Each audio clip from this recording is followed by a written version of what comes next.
The eerie silence of the operations room at the International Space Agency was abruptly shattered when dozens of monitors lit up simultaneously, displaying the same ominous message from an unknown source. Dr. Elliot Rowe, a lanky man with a penchant for ruffled hair and untucked shirts, stared at the largest screen, his mind racing to interpret the alien script. "Has anyone seen this language before?" Elliot called out, scanning the room filled with the world's best cryptologists and astrophysicists. Beside him, his colleague, Dr. Marcus Leung, shook his head, his eyes never leaving the screen. "It's unlike any patterns we've studied, but it's structured, suggests a highly intelligent source." Elliot nodded, his brain ticking through possibilities. "Okay, let's get to work on breaking it down. We need to know what they're saying, and fast." The room buzzed with a frenzied energy as teams huddled over their stations. Suddenly, a young linguist, Sarah, shouted from her corner, "Got something. It's a repetitive signal embedded in the transmission. Looks like a declaration, or a threat." Marcus leaned over her shoulder, analyzing the data. "Can you isolate the repetition, Sarah? Any consistency might give us a way in." As Sarah and Marcus worked, Elliot walked over to another station where military liaison, Colonel Jack Harrows, was coordinating with defense departments worldwide. Jack looked up, his face set in grim lines. "Elliot, they're mobilizing units globally, but without knowing their intent. They're here to conquer, Jack. No one makes an entrance like that with peaceful intentions." Elliot interrupted, his voice low but firm. He returned to his own console, poring over every piece of data streaming in. Hours slipped by, each minute heightening the world's anticipation and dread. Then, a breakthrough. The alien language began to unravel under Sarah's deft handling. "It's a countdown, and a warning. They're saying they'll commence colonization procedures unless Earth surrenders unconditionally." The room fell silent, the weight of her words sinking in. Elliot looked at Jack, who was already on the phone, relaying the message. "There's something else," Elliot added, drawing a few weary heads back towards him. "I noticed an anomaly in the signal, a pattern that doesn't fit the rest. It could be a vulnerability." Marcus perked up, his fatigue momentarily forgotten. "You think we can use it against them?" "It's a long shot," Elliot admitted, "but it might be our only shot. We need to prepare a countermeasure." Jack ended his call and joined them, determination etched in his features. "I'll get you whatever resources you need. We fight with what we have." Elliot nodded, turning to address the entire room. "This isn't just a fight for our homes. This is a fight for our existence. We work together, we find a way to use what Elliot's found. Let's get to it." As the team rallied, pulling together their collective expertise, the screens continued to show the unyielding message from the invaders. Each scientist, each military strategist, each linguist worked tirelessly. For Earth, for humanity, they united under the most unlikely and unwanted circumstances, driven by a shared goal: to protect their planet and prove that Earth was not just another conquest. Their efforts continued deep into the night, with every passing hour bringing Earth closer to the unknown horrors of the morrow. But with each discovery, with each small victory in cracking the alien code, hope, fragile yet fierce, began to take root among them. They were not ready to surrender, not without a fight. As news of the alien threat spread, panic gripped the world. Major cities were in chaos, with citizens seeking refuge or attempting to contact loved ones. Amidst this turmoil, Dr. Elliot Rowe and his team at the International Space Agency, ISA, worked feverishly to understand more about the Jatil and their technology. In a secure ISA conference room, Elliot convened a meeting with top military officials and his closest colleagues, including Dr. Marcus Leung and Colonel Jack Harrows. The room was tense, the air thick with the gravity of their situation. "Elliot, what's the status?" Colonel Harrows asked, his voice steady despite the uncertainty that hung over them like a dark cloud. "We've partially cracked their communication protocol," Elliot began, displaying the alien messages on the screen behind him. "Their technology is advanced, but not perfect. There's a recurring anomaly in their transmissions that we might be able to exploit." Marcus chimed in, pointing to a series of graphs and numbers on the display. "These anomalies could indicate a vulnerability in their shield technology. If we can engineer a disruptor—" "We'll need a prototype, and fast," Jack interrupted, already thinking several steps ahead. "If their shield goes down, even for a few seconds, it could give our forces a chance." The room buzzed with a renewed sense of purpose as they discussed potential strategies. Elliot then turned to another pressing issue. We also need a unified command structure. The Jatil won't wait for us to sort ourselves out. They're preparing for a full-scale invasion. As the meeting progressed, IS's best engineers and physicists joined forces with military tacticians to plan their counterattack. They decided to set up multiple bases around the globe, each tasked with developing different parts of the disruptor technology and training troops on simulated alien warfare. Meanwhile, in a lab far beneath the ISA's main facility, Elliot and Marcus worked alongside a brilliant engineer, Lena Kim, to turn their theoretical disruptor into reality. The lab was cluttered with parts and tools, the air filled with the hum of machinery and the sharp scent of ozone. We need to increase the pulse frequency to penetrate their shields, but keep the energy levels sustainable, Lena explained, adjusting settings on a complex-looking device. Elliot, though not an engineer, understood the implications. And timing is crucial. We hit them when they least expect it. As the prototype took shape, reports of Jatil scout ships entering Earth's atmosphere became more frequent. Each sighting was a grim reminder of the looming threat. One evening, as the team was testing the latest disruptor prototype, an alert came through. A Jatil scout ship had been spotted close to their base. "This is it," Jack said, joining the group in the lab. "Let's see if our tech works." With no time to spare, they wheeled the disruptor onto the roof of the facility. The alien ship, a sleek, menacing form, hovered ominously in the sky. Elliot manned the disruptor controls, his hands steady despite the pounding of his heart. "Now!" Marcus yelled as they aligned the device with the ship. Elliot activated the disruptor. A pulse of energy surged forth, invisible to the eye but potent. For a moment, nothing happened. Then, the ship's shields flickered and dropped. Cheers erupted from the team, but the moment was short-lived. The ship retaliated with a barrage of energy fire, forcing everyone to take cover. "We did it!" Lena shouted over the noise. "We pierced their shield!" Jack was already on his phone, reporting their success. "Prepare all units, we've got a way to fight back." As the team regrouped, their determination hardened. The disruptor was their key to defending Earth. Now, more than ever, they needed to mass-produce the device and prepare for the impending invasion. The storm was gathering, and humanity was bracing to meet it head-on. With the disruptor's success against a Jatil scout ship, hope surged among Earth's defenders. Dr. Elliot Rowe's breakthrough had given humanity its first real weapon against the invaders. But there was no time for celebration. The real battle was just beginning. In a hastily arranged war room filled with military leaders and key members of Elliot's team, the atmosphere was charged with a mix of anxiety and resolve. Colonel Jack Harrows stood at the front, pointing at a digital map dotted with locations of reported Jatil activity. "Thanks to Dr. Rowe and his team, we have a fighting chance," Jack declared, his voice carrying across the room. "We've started production on more disruptors. Our next step is to coordinate strikes using this technology." Elliot, standing beside a large screen displaying the disruptor's schematics, added, "The device needs to be deployed strategically. We've only scratched their armor. They will adapt if we give them the chance." A series of video calls brought in leaders from across the globe, forming a patchwork of faces determined to protect their homelands. From Europe, General Irina Petrov spoke up. "We've seen increased Jatil activity in urban centers. They're not just scouting, they're preparing for something bigger." "We need to act fast," Elliot responded. "Coordinate your defenses around major cities. Use the disruptors to cover evacuations if necessary." As the meeting progressed, plans were drawn for a series of coordinated strikes across the globe. The disruptors would be key, but so would the courage of the men and women ready to face the alien threat head-on. Marcus, now overseeing several disruptor manufacturing sites, chimed in.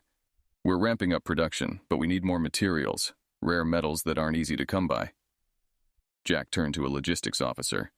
"See what you can do about securing more resources. We can't let production slow down now." As the strategy session wrapped up, Elliot headed straight back to the lab, where a new problem awaited. The disruptors were effective, but their range was limited, and each unit required a skilled operator. Improving the design was critical. Working alongside Lena and a team of engineers, Elliot tested modifications to extend the disruptor's range. Each test was meticulously recorded, analyzed, and adjusted. Progress was painstakingly slow, and with each passing hour, the pressure mounted. Meanwhile, the first real test of their strategy unfolded in New Tokyo.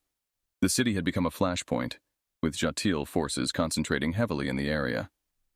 Armed with several disruptor units, the local defense forces, led by Commander Hiro Tanaka, prepared for confrontation. As alien troops began their advance, the human defenders took their positions. The air was tense, electric with anticipation. Commander Tanaka gave the signal, and the disruptors were activated. A wave of energy pulsed through the battlefield, the air crackling as several Jatil shields flickered and failed. "Push them back," Tanaka ordered, as ground troops moved in, taking advantage of the opening. The battle was fierce, with human and alien technologies clashing in the neon-lit streets of the city. Back at the ISA, Elliot received the field reports, his eyes scanning for every detail. The disruptors were holding up, but the Jatil were adapting, their tactics shifting with each encounter. As he pored over the data, a call came through from Commander Tanaka. "Dr. Rowe, it worked. We've pushed them back for now. But they're regrouping and they look like they're learning." Elliot nodded, a grim determination settling in. "Keep the pressure on. We're making more adjustments here. Hold the line, Commander." With each victory, the resistance grew bolder. From New Tokyo to London, from Cairo to New York, humanity stood united. Their newfound weapon a beacon of hope against the darkness of the Jatil onslaught. But Elliot knew the war was far from over. The Jatil would strike back, and Earth's defenders needed to be ready. They would fight for every street, every city, every life. The resistance had ignited, and there was no turning back. Following the successes in New Tokyo and other global hotspots, the resistance against the Jatil invasion began to take a more aggressive stance. With disruptors now deployed in multiple theaters of war, Earth's forces gained a significant tactical advantage. Dr. Elliot Rowe continued to refine the technology, driven by the urgency of the escalating conflict. Back at ISA headquarters, Elliot convened with his core team and several international military leaders via secure transmission. The focus was clear: capitalize on the momentum and turn the tide permanently in humanity's favor. "We've seen what these disruptors can do," Elliot stated, pointing to data streams showing their effectiveness. "Now, we need to take our offensive to the next level. I propose a coordinated global strike targeting key Jatil strongholds." Colonel Jack Harrows nodded in agreement. "We've managed to intercept partial communications that suggest they're not fully prepared for a multi-front assault. It's risky, but it could knock them off balance." General Petrov, appearing on screen from a command center in Europe, added, "We have the element of surprise now. Let's not waste it. My forces are ready to initiate the attack at your command." As the strategy took shape, Elliot and his team worked tirelessly to distribute the advanced versions of the disruptors, ensuring that each unit was calibrated for maximum effect. Lena Kim, who had become instrumental in the device's deployment, coordinated the logistics of getting the technology where it was needed most. In the midst of preparations, an unexpected challenge arose. A Jatil counterattack struck a disruptor manufacturing facility, crippling production. The news hit the team hard, but Elliot was quick to respond. "We can't let this setback stop us," he urged, rallying his team. "Let's boost production at other sites and tighten security. We're on the brink of a major breakthrough." The planned global strike was set into motion under the codename Operation New Dawn. As the hour approached, forces around the world prepared for what would be the largest coordinated offensive since the invasion began. In the command center, the tension was palpable as Elliot and his team monitored the situation from multiple live feeds. The operation commenced with a synchronized series of strikes at dawn. Disruptors fired in unison, temporarily disabling the alien shields, allowing Earth's forces to infiltrate and attack. From the deserts of Africa to the frozen landscapes of Siberia, the Jatil were caught off guard, their units scattered and disorganized. Commander Tanaka, leading the charge in New Tokyo, reported significant progress. "The initial wave was a success. We're pushing them back on all fronts," he communicated, his voice a mix of exhaustion and exhilaration. As the battle raged, Elliot received real-time updates. Each report spoke of hard-fought gains and the bravery of those standing on the front lines. Despite the advances, Elliot knew that the war was far from over. The Jatil were adapting, their responses becoming more calculated with each encounter. The day's fighting culminated in a critical victory when a key Jatil command center was captured. Among the spoils were detailed data files and technology that could provide invaluable insights into the alien tactics and weaknesses. "We need to analyze this immediately," Elliot said, examining the alien devices that had been transported to his lab. "Every piece of information brings us closer to ending this."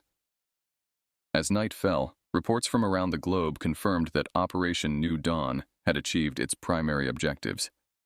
The Jatil were retreating, their control weakened but not broken. For the first time since the invasion, humanity could see a path to victory. Elliot stood before his team, weary yet resolute. Today, we've turned the tide. Let's use this victory as a stepping stone. We continue to fight, to innovate, and to protect our world. The end is in sight, but the hardest battles may yet lie ahead. With renewed determination, Elliot and his team prepared for the next phase of the war, knowing that the future of humanity rested on their shoulders. The resistance had evolved into a formidable force, united by a common goal: reclaim Earth and secure its future against any threat. In the wake of Operation New Dawn, the Jatil forces were scattered and disoriented, giving Earth's forces a precious advantage. Dr. Elliot Rowe, however, knew the war was far from over. The alien command center captured during the operation had revealed critical intelligence about a massive Jatil mothership orbiting just beyond Earth's atmosphere. It was the hub of their operation and the key to their invasion forces' coordination. With the stakes higher than ever, Elliot gathered his team for what he knew would be their most daring mission yet. The plan was to infiltrate the mothership, disable its core systems, and, if possible, destroy it, dealing a crippling blow to the Jatil. "We have one shot at this," Elliot briefed his team and the assembled military leaders, including Colonel Jack Harrows and General Irina Petrov. "If we can take out the mothership, we can end this invasion and secure our planet's future." Colonel Harrows, looking over the mission details, added, "It's going to be dangerous. We'll need a small, skilled team for infiltration. Dr. Rowe, you understand the alien tech better than anyone. You should be on that team." Elliot nodded, understanding the risks. "I'll lead the infiltration team. Lena, Marcus, you two will coordinate our ground operations. Keep the Jatil forces engaged here. They must not realize what we're targeting until it's too late." As preparations for the mission went underway, the world held its breath. In the silence of his lab, Elliot made final adjustments to the portable disruptor units they would carry aboard the mothership. Each unit was a compact version of their ground-based disruptors, tailored for sabotage missions. The night before the mission, Elliot met with his team, a mix of soldiers and scientists, each ready to risk everything. They reviewed every detail of the mothership's schematics, memorizing pathways to the core systems. "Remember, speed and stealth," Elliot instructed. "We disable their communications first, then move to the core. Once we set the charges, we evacuate immediately." Dawn found them aboard a stealth shuttle, piercing the quiet sky, bound for the mothership. The journey was tense, each team member lost in their own thoughts, knowing the fate of humanity rested on their success. The infiltration was quiet at first. The team, dressed in adapted spacesuits with disruptor technology woven in, moved through the alien corridors undetected. They reached the communications hub, where Elliot and a specialist quickly set to work disabling the systems. "That should cut them off from the ground forces," Elliot whispered, just as an alarm blared, echoing through the cold metal halls. "They know we're here," one of the soldiers said, gripping his weapon tighter. "No turning back now," Elliot responded. "Move to the core." The corridors turned into a maze of flashing lights and scrambling Jatil soldiers. The team fought back with everything they had, pushing towards the core room. Inside, Elliot set the charges around the core, his hands steady despite the chaos around him. "Charges set. We have minutes to get out." The team retreated, battling through reinforcements, heading back to their entry point. The ship shook as explosions began in the core, secondary systems failing. Reaching the shuttle, Elliot looked back at the mothership, flames visible through the viewports. "It's done. Let's go home." The shuttle detached and sped away from the disintegrating mothership, racing towards Earth. In mission control, cheers erupted as the shuttle appeared on screens, heading safely home. Elliot's team landed to a hero's welcome, but the man himself was quiet, contemplative. The victory was monumental, but the cost in lives and sacrifices weighed heavily on him. "We've secured our future," Colonel Harrows said to Elliot as they watched teams celebrate around them. "Yes, we have," Elliot replied. "Now we rebuild." The battle for Earth was over, but the journey to heal and rebuild was just beginning. Elliot felt a profound responsibility to lead not just in war, but also in the peace that would follow. The fall of the Jatil mothership marked a decisive turning point in humanity's fight for survival. With their command structure in disarray and their primary communication hub destroyed, the alien forces on Earth quickly began to lose their strategic coordination. News of the victory spread rapidly, igniting celebrations across the globe, even as the final skirmishes played out.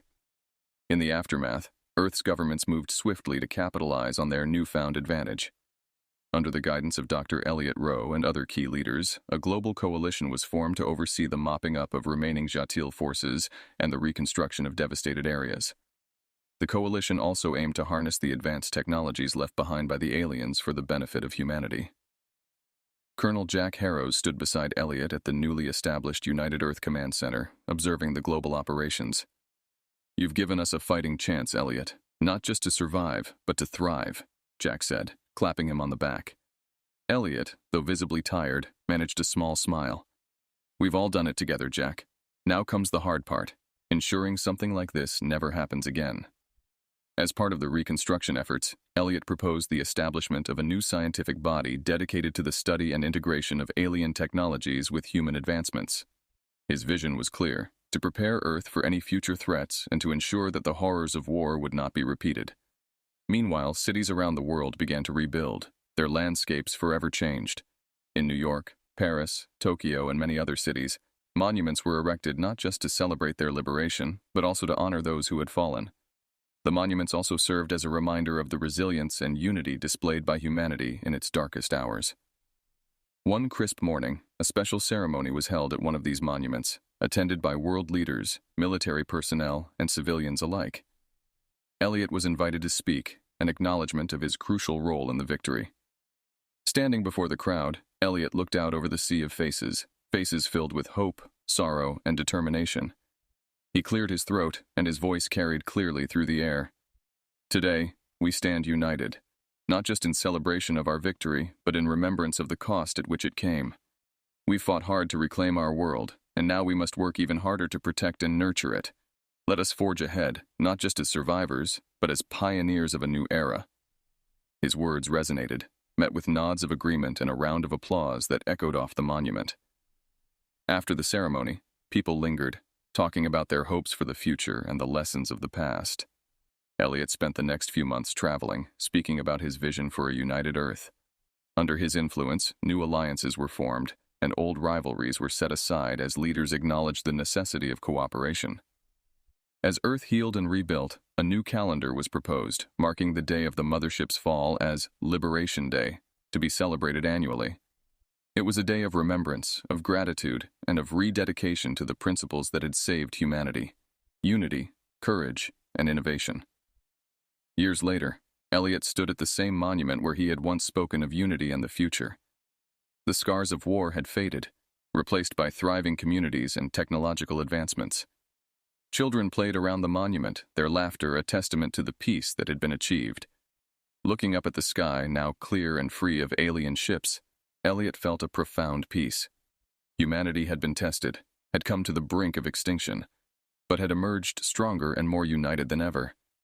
They were ready for whatever the future might bring, anchored by the lessons of the past and driven by the endless possibilities of tomorrow.